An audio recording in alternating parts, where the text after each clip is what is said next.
Hey everyone, I'm Dan Orboole, he's Drew Discman, who's finally promoted to a desk job, lucky guy, and we're here to dive into Marbula E Race 5. It was a really exciting race after a long break, and man, this race really just turned the series on its head, Drew.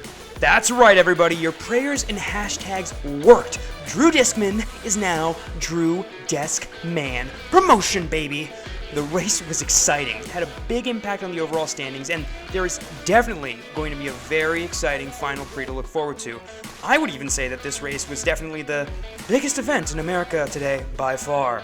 Tremendously excited to run through, and let's get this spinning. Yes. So, Mercedes entered this event, Event 5, with a commanding lead that they have held all the way back since Week 1.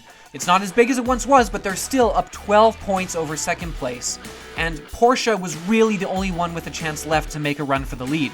Number 3, Mahindra, was a full 28 points back of the lead, which pretty much mathematically eliminates them from competition.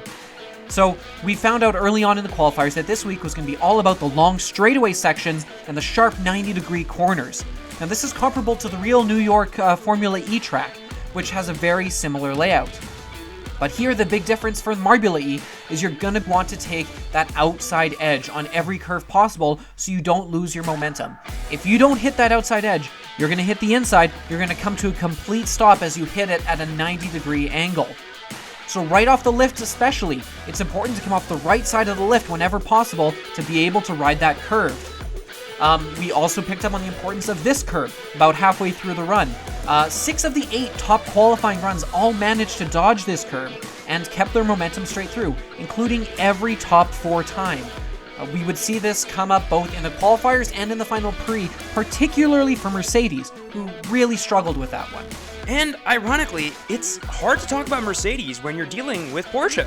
Porsche was a fan favorite underdog going into the race and lived up to the hype. Porsche was the only contender capable of dethroning Mercedes.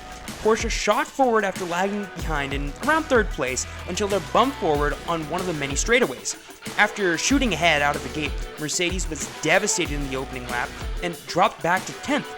The collisions and impacts near the corners were a big factor on performance down the straightaways, and you could see a number of instances, especially early on, where racers could find a lucky bounce off of an opponent just to scrape a few milliseconds off their lap time.